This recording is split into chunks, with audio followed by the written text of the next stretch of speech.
Welcome to another edition of For the Record. And my very, very first guest today is a very, very special guest. In fact, we got him by luck. Our little ears and eyes out there brought it to our notice that he was in town, and we got him. This is actually a pre-recording, and I won't tell you what day it is. But remember, it's Thursday night as you're watching this right now, and it's special. My first guest today is a filmmaker, an actor, a philanthropist, a producer, and is president of the global president of the Theatre Arts and Motion Pictures Producers Association of Nigeria, TAMPAN. No other person than Bolaji Amusan, a.k.a. Mr. Latin. It's a pleasure to be on the show. God bless you. I'm a big fan. Latin Talongbemu to date. And also, as president of this organization, I must first congratulate you. Thank you, and sir. we've been watching and seeing all the moves you're making, but we'll have a very good conversation today. It's a special, so no time limit. What brings you to the UK, sir? Well, I'm here for the inauguration of TAMPAN UK chapter. Okay, is this their first inauguration? Yes, that's the first election. So it's a special one? Very special one. Oh, is this the first one you're going to outside of Nigeria? No. Okay, where else have you been to? I was in Canada 2 weeks ago. So there's TAMPAN in Canada as well? Yes, it's in US, it's in Canada, it's in South Africa, and then now it's in the UK. And they're all producing films and... Definitely, that's the reason why they have been formed. Wow, interesting. I always thought that UK was the first of the lot. Yes, UK used to be the landlord. Before the other elements. And that's a good story to tell for Nigerians outside of Nigeria as well. It shows that there's a lot happening, because what I used to believe most of the time is most of them, when they want to get into movies, particularly Yoruba movies, they feel the need to have to go back to Nigeria to go and be part of a production. But in recent times now, some of them are beginning to put, work together. And then what happened next was when the producers come here from Nigeria, they join them in part of their production, but now they're doing their own thing. Mm-hmm. In this, your new dispensation as president of TAMPAN Global now, you've talked about 4. How many, is that the only 4 that we have globally, outside from the Nigerian? Yes, for now, okay. It's 4. And they're all producing? They're all producing. Okay. And how did the event go? Well, very wonderful. They must have been very excited to have you. Yeah, the election was peaceful. The election was very well organized. Okay. And it was well attended. So you're taking good news back home? Oh, definitely. Awesome. The news is already home. It's already home. You went into acting in 1988. How do you know? No. Our research team, they don't sleep. In 1980, so you've been in the game for 31 years. Yeah. Tell us a bit about the early times. Well, when I started acting, unfortunately, I don't even like to act. Okay. So I like sports. I used to be a footballer then. When then, Paul go? To play ball, when I go feed, come back, I have injuries. Okay, so, you're injury prone. Yeah, I'm injury prone. So one day, I was with my brother, and this one of my friend, we call him Idowuraja. Okay. So my brother is an electrician. He's a technician. Okay. So when I finished my secondary school, I came from a very poor background to the extent that I cannot further my education then. Okay. So I have to go to my brother's workshop to learn the trade of... so that was your first trade? That was my first trade, electrician. So during the course of my apprenticeship, so I've been making them laugh, just talking anyhow. So they called me Radio Nigeria. At that time. So this guy, Idowu Raja, now said, Mr. Radio Nigeria, there's this theater group in our house. It would be good for you to be there because you are already an actor as I'm seeing you. Okay. I said, well, if that is what you want, but no, I don't like acting. I like football. Okay. So I said, okay. So he keep pestering me to go along with him. So one day I said, okay, let me just go and see what is happening in your house. Mm-hmm. I got there. That was around 1987. When I got there, I met them rehearsing. I was fascinated. I said, okay, it looked nice. So I said, okay, let me give it a try. And they found you a role. That was how it all began. And is that when the name Mr. Latin started? No.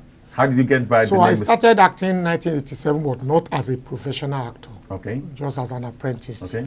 So towards the beginning of 1988, that's February 1988, so I started appearing in television production. Were you paid at the time? Were you getting paid at the time? Paid?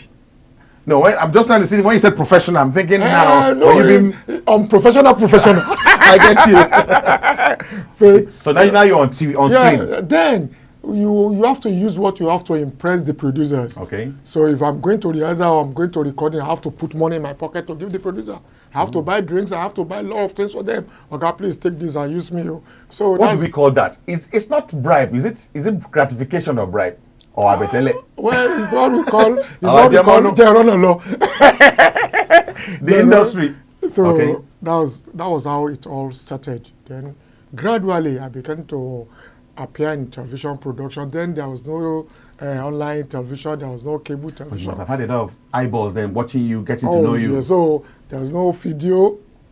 In the whole community, probably 2 or 3 people will have a video then. Wow. A video player. So we all depend on television. Cheap television, NTA, Channel 7, NTA Abeokuta, then also OGTV. Which what? OGTV was huge at the time. Yeah, OGTV and NTA. That's what we have in Ogun State. Okay. Then Lagos State, we have Channel 5, Channel 7, Channel 10. So I started appearing in television. So whenever my film was shown in television, so the next day I put on a nice dress, move around. So people say, oh, that's the man we watched yesterday. That was how it began gradually until the advent of this video and everything. And at what point would you say you started earning enough to call it an income?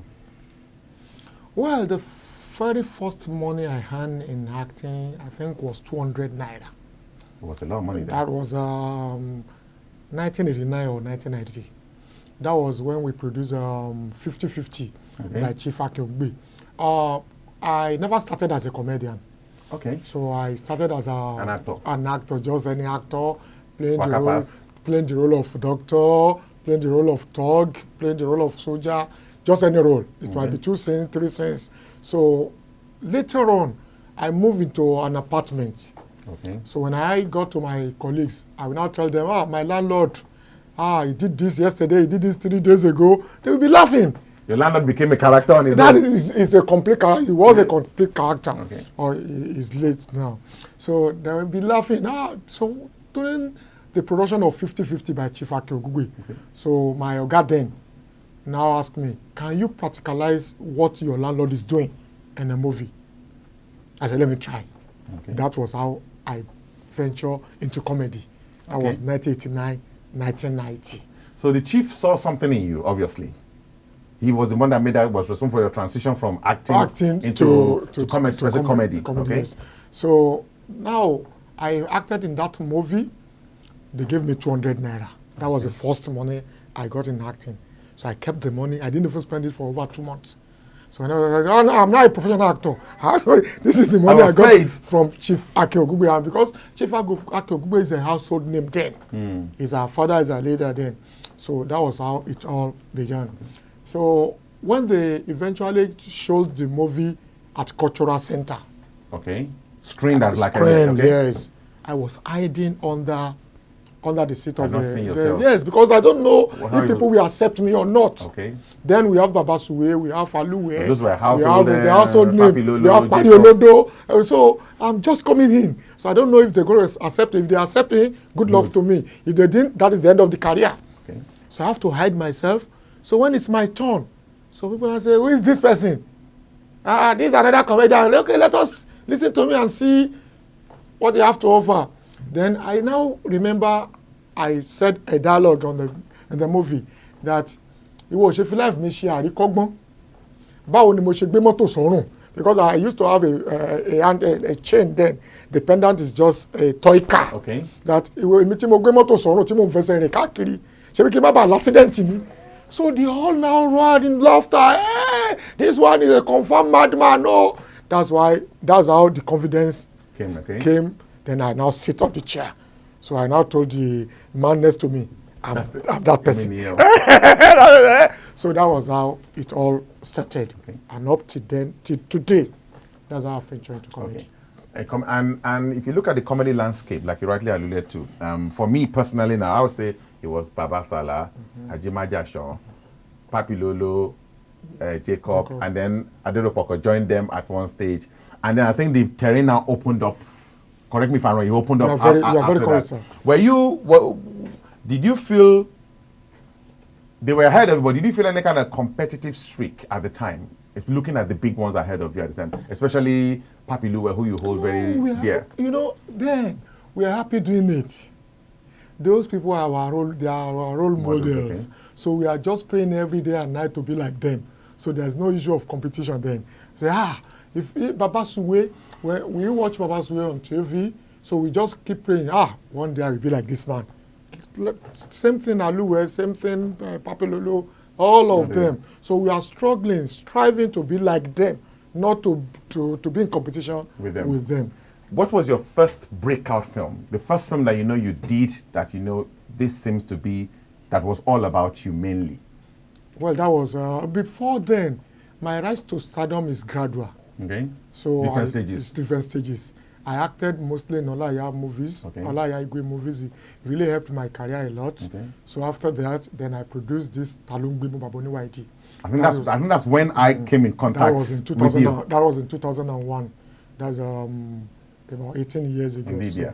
So when I produced Talungbimu, it changed. That was your production? That was my production. Okay. But before Talungbimu, I've produced about 2 movies then. Okay. So how did you make the switch from actor to producer? Because it's a different yes, work ethic. Nigerian standard, we are jack of all trade and master of all. Yes. So if you're an actor, so if you go to a location with people acting their movies, they give you stipends. Yes. Then, so you will be praying, one day I want to be a producer, so that I'll be able to... the producer that makes the money. So that I'll be able to pay these people stipends and make the money as well. That's what pushed everybody into being a producer. Okay. Then the second aspect is, you believe if I'm a producer, I have the opportunity to express myself, to play the lead role, to let people see me. But if I'm an actor, you can just say, okay, whatever the director tells you. Mr. Lati, come and play just 2 roles, come and play just 2 scenes, 3 scenes. But if I'm a producer, I'll be able to express myself, put myself in the very vantage position in that movie. Is that still the case today? Yes and no. We are trying as much as possible to let people, to sensitize our members that it's not how far, it's how well. You may be in a movie and play just a scene and be noticed. Okay. You may be in a movie and play 25 scenes and it may end up being rubbished. I do a lot of stuff within Nollywood in the UK, and I have different relationships with producers and some actors. And some actors come to me and say, you know what, the UK is like, we struggle in the UK to get headway, because if I appear in this film, maybe they give me a role or 2. So they feel the pressure to produce their own films. But at times, I feel some of them are not ready to produce, because producing is a different animal in itself, because when you're the producer now you own the product, you have to get the actors, you have to get everybody. So which is why I asked that question, that if I was a UK pro actor now and I feel I'm not getting the kind of roles I should get, would you advise for me to go and produce, or wait till when is the right time? Well, it depends on exactly who you are. If you are a better actor, it's better for you to face that acting. How would they know though? Yes, from 1 scene to 2 scenes, people will discover you that, this is a promising actor. Okay. Some people force themselves to act. They are not really talented. They like acting because they say, let me be like Lisa Jory, let me be like Toya Ibaku. Maybe they have money. No, it's not even the money. They want that fame. So they want that fame. It's not because of the money. What percentage of people who come into this industry are chasing fame? 75%. 75 to 80%. Majority. That's just it. So 25, there are some people who really come into the industry because they have passion for the job, for the industry. But most of the young people trooping into the industry, they are there because they want to be like Mr. Latin, they want to be like Odunlade Adekola. That's just it. You mentioned Odunlade Adekola. You have a great relationship with him. What's the relationship between both of you? He's my brother. Okay. Very good brother. We grew up together in Abeokuta. So you've known him before fame? Oh, yes. Okay. Did you see the talent in him? We are very, very, yes. He has been very promising actor for a very long time. So he's struggling to make it. He's dedicated to the job. He has passion for the job. And we are not surprised that he's at the top of his game now. You also mentioned Baba Suwe. That's somebody else who I still feel was a unique talent. Baba Suwe is like, I get the sense when I watch his film, like he's not scripted. It's just that they just tell him, okay, this is the film, this is what we're working on, and he just flows. He comes out with unique jokes. I remember clearly one that him and his late wife, when they did that scene where somebody put a sacrificial offering in front of his house, and he just got there and said, it's like he's extremely unique. And we'll come to, I know he was ill recently, but we'll come to that in a bit. What part of him influenced you as an actor? Baba Zuwe is a complete comedian, no doubt about that. He's a natural comedian. When I started acting, I look up towards him a lot. I studied him because no matter how serious you are, when you see Baba Zuwe, you must laugh. It's unbelievable. You have to laugh. So we respect him for that. We appreciate him for that. He has contributed immensely to the development of comedy in this country. So he's an icon. He's a role model. Interesting. And that now brings me to your current role as the president of the Theatre Arts and Motion Pictures Producers Association of Nigeria, TAMPAN. Of course, 31 years in the business as an actor, as a producer, you are more than qualified to do the job. You've seen different generations come and go. First and foremost, from your mouth, why do you think you are capable to do the job? To start, how did the whole process start? Were you selected? Were you elected? Well, we have to thank God for everything. I started from the grassroots. I started being elected into post since 1990. Okay, in different capacities? Different capacities, when we were in our former association. I was the assistant secretary Egba Zone. I graduated to the secretary Egba Zone. Later, I became the chairman of Abeokuta North twice.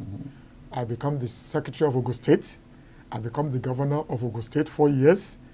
Then I became the national director of organization before I became... So the process has always been there? Yeah. So I knew so much about our people. I know their agitations. I know what they want. I know what they need. So I know how to talk to them, and I'm very, very accessible. My door is open. They can talk to me anyhow. They can talk to me anytime. They can come to me and ask me questions. So they believe in me. So when we started TAMPAN 2014, James Solade was the first caretaker chairman of TAMPAN. He tried his best, registered the association, put the association on a very fine footing. Then we held the election December 2014. And President Dele became the president of TAMPAN for 4 years. Inaugural president, okay. First inaugural president for 4 years.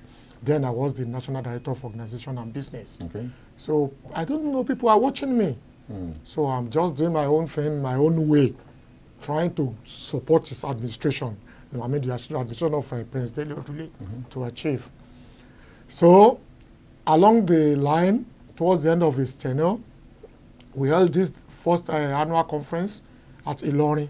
Sokoto was the chairman of the conference.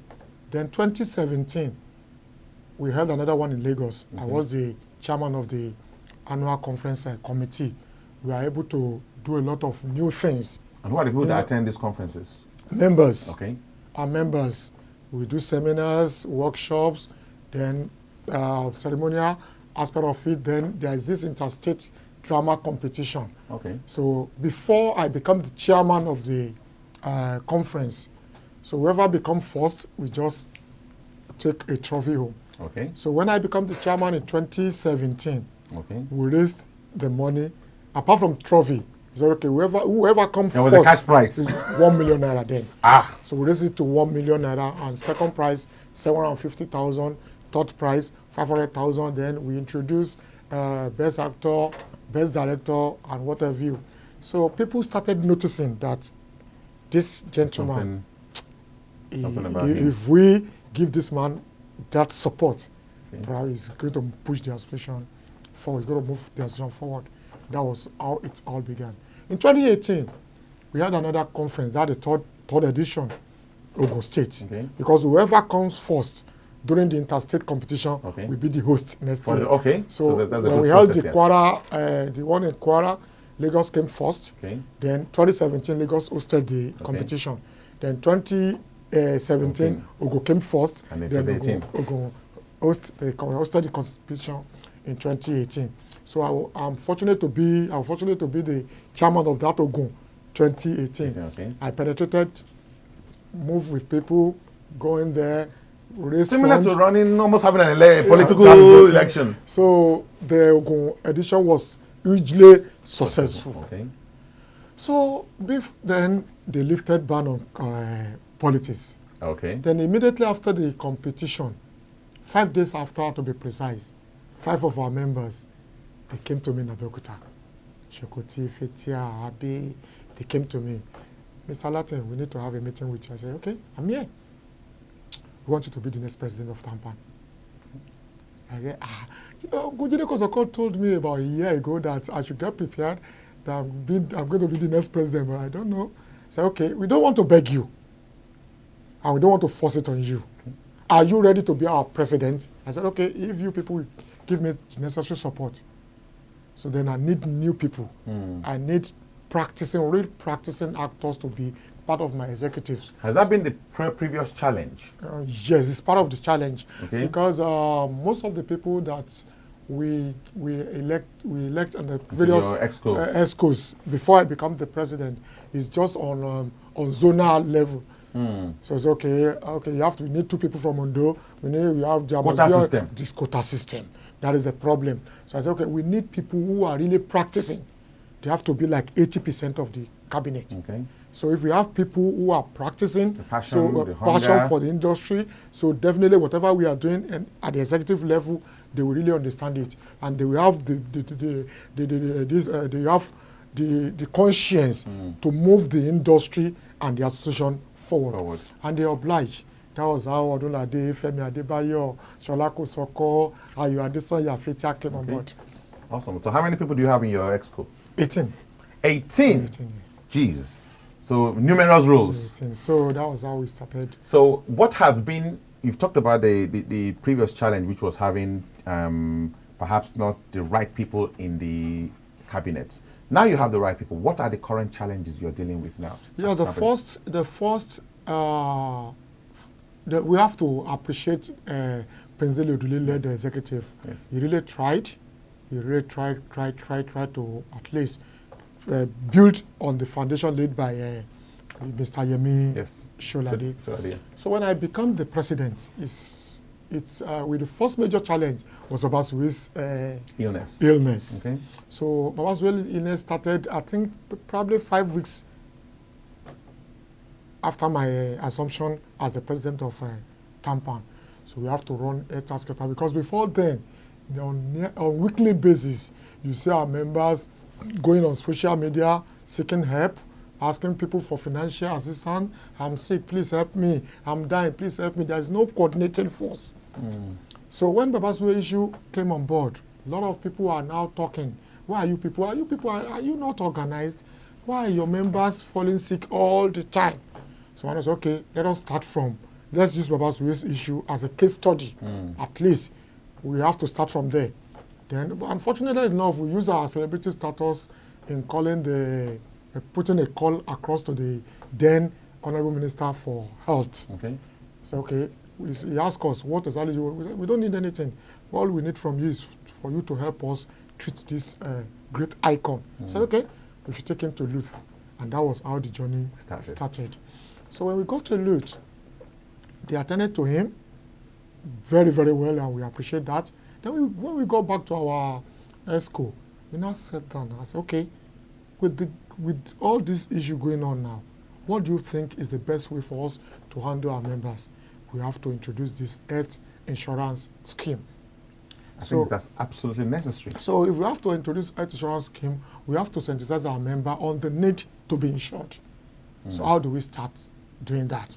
Because these people need to understand the reason why they have to key into that HMO.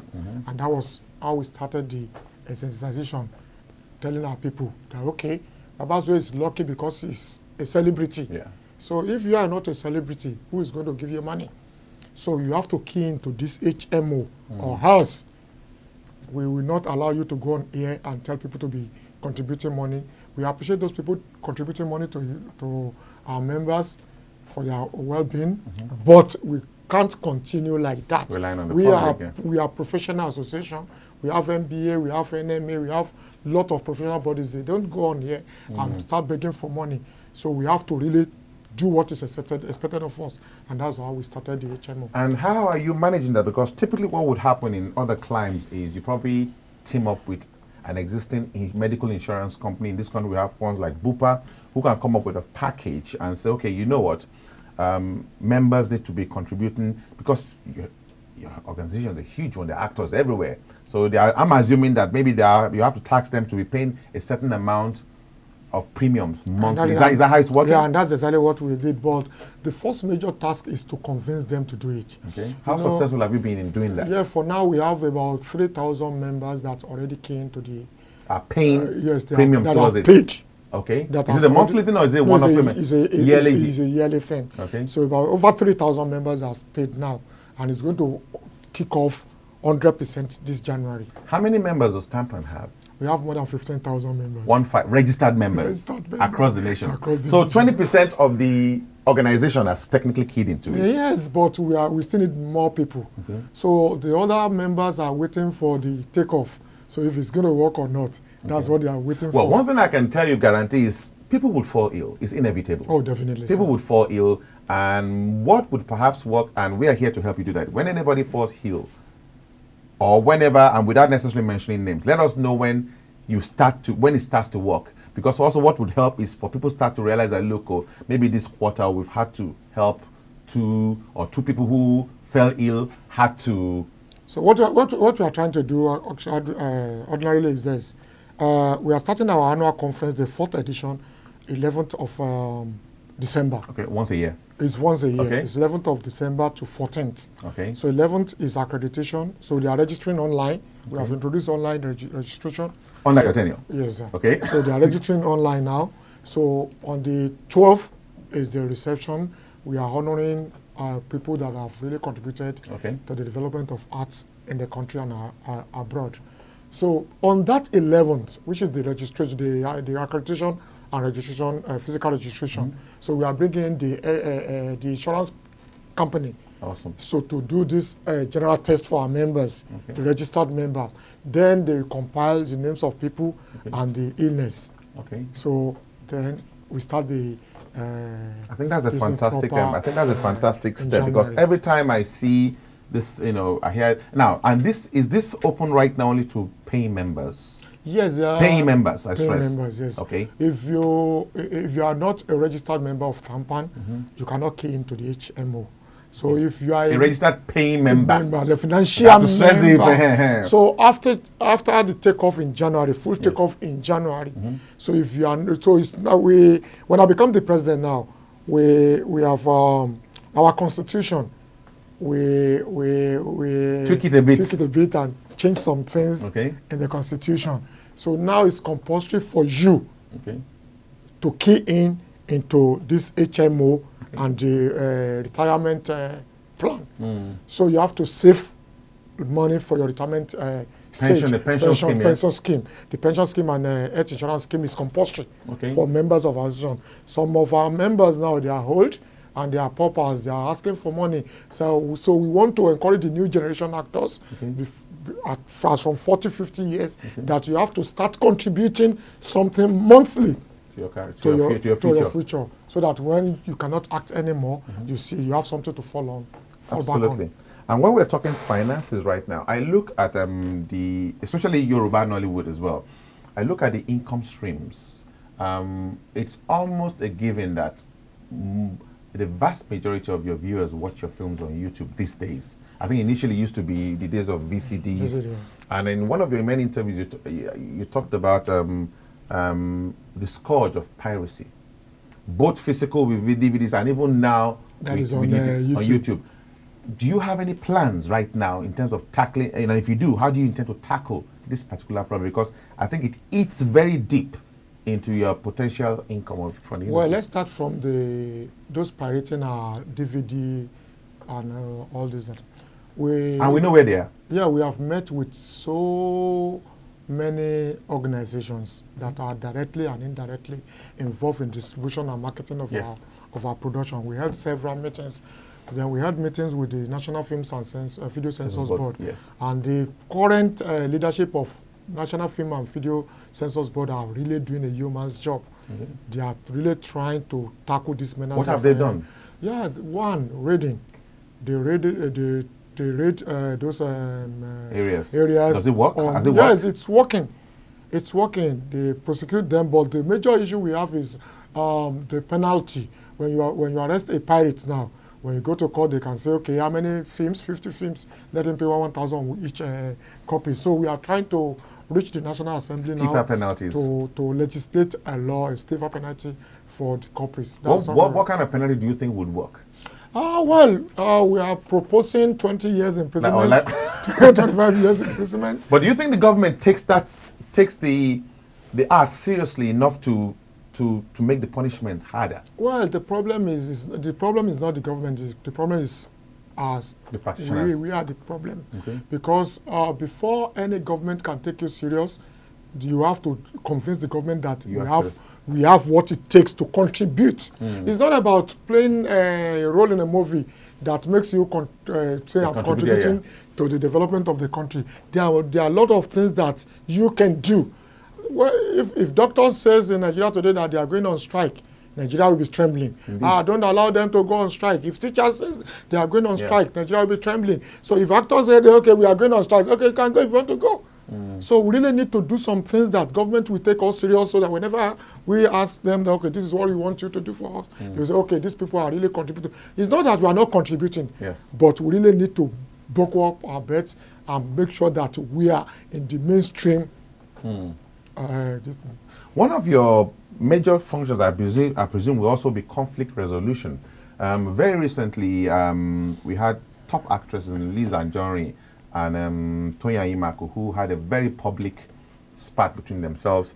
And that was actually when I realized you were president, because you came on at some point in the company of Mr. Yinka Quadri, and you both kind of like addressed the situation and told them, so which I thought was a very, very great move to make. And it appeared it worked, because right after that, it appeared the whole noise stopped. Now, what perhaps some will say is like these two people are actually, they're not newcomers. They are experienced, old-time acts. And as president right now, what guarantees, and I know it's an impossible question to answer, but what kind of guarantees do you have for such not happening again? Well, the advent of social media brought a lot of things into the industry. Before the advent of social media, you hardly see any actors abusing, castigating themselves. But when this social media, Instagram to be precise, comes on board, so everybody wants to blow. So when I become, you think was it a stunt? Do you think it was a stunt? Some are not. Some that are not. Real. Yes, some are not. When I became the president, the first thing I did was to make sure that everybody comes under one umbrella. Are they members, both of them? Yes, they are. They are, but when I put a call across to Lizzie severally, and I put a call across to Toyin severally, that they should shut their sword, that this is not the right time for them to have this conflict. So the elders in the industry as well, Anta Laneyo, Bello, Jidiku Sokol, they call them. So when they eventually realize that what they are doing is injurious to the association, it was so late then. So you have no choice than to just come out and tell them that enough is. Were they banned? Or did you threaten a ban? So we just told them that enough is enough. Okay. And they got the message. They got the message, because they know after that they know what next. Well, thankfully that didn't have to happen. I want to talk about the diaspora, and I know the newly elected president is actually in the studio with us right now. She'll be coming into the show at some point. And I think it's a great thing that you actually had to come to the UK. I think the diaspora has a major role to also play in the development of any cultural movement. So I'm actually glad that you're actually reaching out to the diaspora. What is your plan for the diaspora? Well, like you rightly said, the diaspora are very, very important to us because they are well exposed, they are well experienced, they have this, they have the advantage of technology. Indeed. In their domain. Indeed, yeah. So we really need them. Likewise, they need us in our home. So we want to encourage them. It's not when you come to Nigeria that you can be an actor. We want to encourage them to be acting here, passing the message across to people all over the world, encouraging our cultural values. So they have to be in unity. They have to love one another. They have to propagate the culture, the Nigerian cultural heritage. Indeed. And that is the major reason why we have to come here. So whenever they need us in Nigeria, we'll be there for them. We believe most of them, if not all of them, they have achieved in their various endeavor. Yeah. They just have passion for the industry, and we really need to encourage them. A question I hear all the time, especially from the UK ones, is like, I know there are great UK Nigerian stories to tell, but at times some of them feel that they would like to break Nigeria first. So how would you advise a UK-based producer who has never been to Nigeria, who wants to work with Nigerian actors? Does TAMPAN have a department that they can reach out to that can make that journey easier for them? The beauty of it is this: if you are a TAMPAN member from Afghanistan, okay, you go to Oyo. So they have to be members of the local. No. TAMPAN here. So okay, if you are a member of TAMPAN in UK here, yes, you are free to work with any TAMPAN member anywhere in the world. Okay, that's just it. And the assistance is open to them. Oh, of course. If you come to Nigeria today, just introduce yourself. I'm a TAMPAN member, UK chapter. They will accept you 100%. That's it. Miss Toyin Amadu, say you are hearing now. I'm sure she's in the green room. She's the current president of the new president of TAMPAN UK. Because I get that question all the time. You know, a lot of people, and because a lot of people see. Doyin Amadu brought about 5 British citizens to Nigeria a few months ago to work in Nigeria, and they were well received. Awesome. So we are all one big family. So whatever you need, you think we can do for you, in as much as you are a member of the organization, definitely it will be done. Okay. I know there are other professional bodies as well. ANTP has been in existence for a while, but TAMPAN appears to be getting a lot of buzz. Would I be right in saying TAMPAN is the bigger of the organizations right now? Yes, we used to be in ANTP. Then there is this unending litigations here and there. Then we believe that, well, if you are a serious practitioner, so the only thing we can do is just to pull out and find something else to do, because we really need to move the industry forward. It's not about the association, it's just the industry. Some of the practitioners during litigations, hardly can you do anything positive. Indeed. So that's why we pull out and form So is ANTP defunct now? ANTP is still ANTP. So they still have members? Yeah, they still have Any members. plans for a merger? Well, that I cannot say. But I'm a TAMPAN member. Okay. I'm a TAMPAN president. So. But Kosija, everything is sweet. Because even when I become the president, those leaders, those elders, Chief Abraham Lere, Chief Lere Paimo, Baba Wande. Yes. So there was a time the association, there was a lot of crisis in the association, and they have to ban Baba Wande and some leaders that the role they play is not so neat that nobody should have anything doing with them. So when I became the president, I lifted the ban. I said, we are all free citizens. So and all the guilds and associations, we are working as one big family. DAGN, DGN, A.M.P.A.N. I was at the inauguration of Actors Guild of Nigeria in a program in this October, Akwa Ibom State. So we are all one big family. We're working together for the progress of the movie industry. And lastly, most presidents come in, take over mantle, and they have one project. That in my tenure, there's one big project I would like to accomplish. And I've heard you in other interviews say you're working towards this artist village initiative. Very recently, we had T.A.M.P.A.N in the US open the biggest film studios out there. So it's a similar kind of project. Look, somewhere where, because in that interview you were saying that some of the challenges you have is getting location, having to source from members of the public or well-wishers. But with an artistic village, with an artist village, you'll be able to produce easier. At a very convenient. Is this what you hope to intend to achieve in your tenure? Is that the main thing you're looking for? No, I have a lot of further things that I intend to do, but I have 2 major programs that I believe if I can be able to achieve it, it will go down a long way. The first one is community cinema. So community cinema, we have 774 local governments in Nigeria. Yes. So you can be able to have at least a cinema of not more, probably 300, that can contain 300, 250, 400 people in each of the local government indigenous productions. For indigenous production. Is there a challenge with the current? Because I know there are currently right now the cinema chain is a big income generator, yes. But as it is right now, it is only been organized. We only have about 50 cinemas in Nigeria. There is a bit of discrimination. Okay. So the major issue now is this: if your film is an indigenous movie, okay, the cinema will not accept it. Why is that? That's what we are fighting now. That is why we are fighting. So most of those films, if you watch like The Fender, The Return of Jalili, blah, yes, blah, blah, you have to they have to speak English. At least 40 to 60% English, 40% indigenous. So that is why what we are fighting. Have you had meetings with the cinema owners? Yeah, we are working on that. We are working on that in conjunction with the National Film and Video Censors Board. That film is film, either indigenous or English. So whatever, if you have a very good script, go ahead and produce. Some of them do argue that it's maybe down to production quality.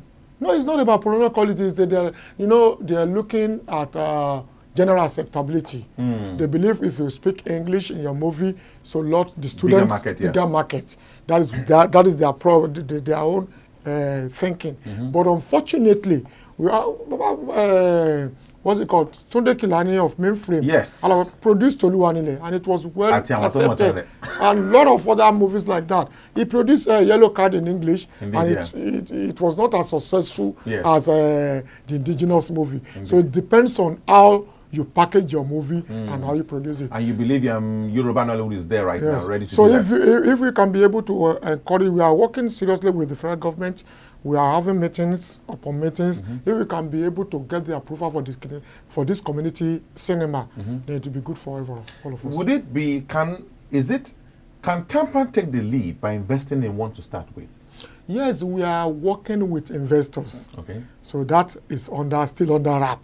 We are working with investors. The first major step we want to take now is this. We already have some conventional cinemas, like the cultural centers, like the National Theatre. All coming back now.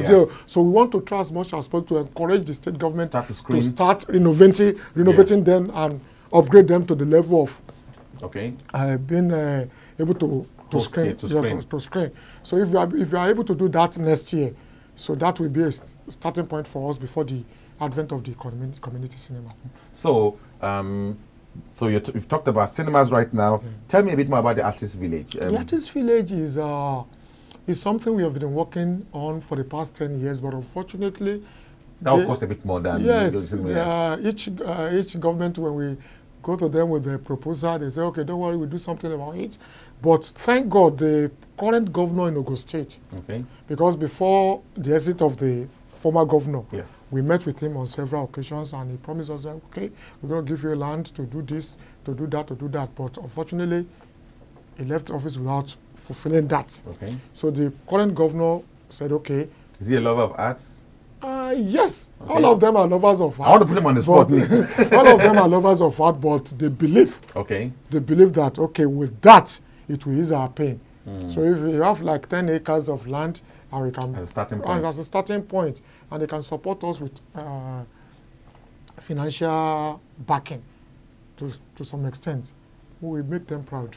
I'm so particularly happy about this particular edition of the show because there are so many unanswered questions you've been able to answer in terms of moving the industry forward. We have all these conversations in the UK, but the UK is just a little arm of the big market, and at times they feel a bit left out. But I think you coming over here has shown great intention to bring everybody together. I'd like to thank you for coming on the show so much. I am a big fan. Like I say, I'm not even a fan. I'm an air conditioner. Trust me. Thank you so much, sir. And there you go. That's Mr. Bolaji Amusan, a.k.a. Mr. Latin. It's been a pleasure to have him in the studio. We're going on a break right now. When we come back, we'll be meeting the next guest. Stay tuned.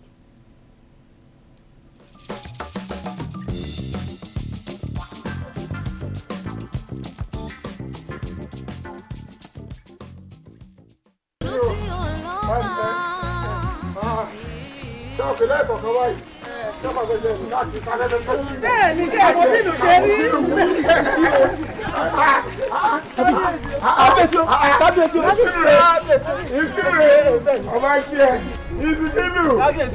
Bàbá ẹ̀ kọ́. Àbúrò ẹ̀kọ́ yìí. Ẹ̀rọ bàbá ìyàwó yín ni. Ìyàwó mi rè. Àyè bẹ́ẹ̀ ni bàbá ìyàwó yín ni. Ẹ̀yin dúró. Àbúrò ti ẹ̀ níyàwó fi kan sí mi ò mọ̀. Àwọn tí ló pé. Ìyàwó yín ni. Ṣe bàbọ̀. Yé bàbá lọ́dọ̀ mi. Ṣé mo níyàwó mi ni? Bẹ́ẹ̀ kọ́ bàbá. Ó níyàwó mi rè. Gẹ́gẹ́ bí ẹ̀yin àgbà ṣe máa ń wí nǹkan yín ni bàbá. Òrò àpapọ̀ àdé. Ó sọ Yorùbá fún kábíyèsí. Nǹkan mi nǹkan ẹni àbí. Wọ́n bí báwo ló ṣe tẹ́ sí ẹ? Ọkọ ẹni. Ìsìkìlù. Wà á súnmọ́ mi sọ̀rọ̀. Ẹ̀yin lọ́ba yìí. Àrífẹ́ nẹ̀. Rẹ́pàdà. Ẹ̀dúró rẹ̀ báyìí. Sórí pé ìwò fún ààrẹ olójú òbí rẹ̀. Tó yẹ kó jẹ́ tábúrẹ́gẹ́ jìdá rí wọ́n bá sọ pé fẹ́fẹ́. Ẹ̀ torí tó ń dáhùn rẹ̀. Ìsìkìlù. Ọ̀rọ̀ àkọ́kọ́ mo gbọ́ mi ò gbọ́ gbẹ̀yìn. Ó ti níyàwó mi yóò lè ṣe kí ni. Ó ti níyàwó mi.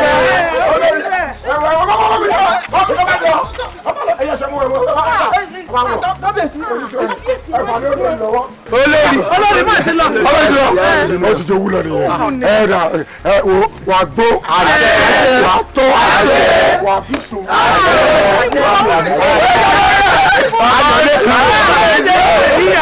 Bàbá jẹ́ láyé àdùn. Máa nìṣó.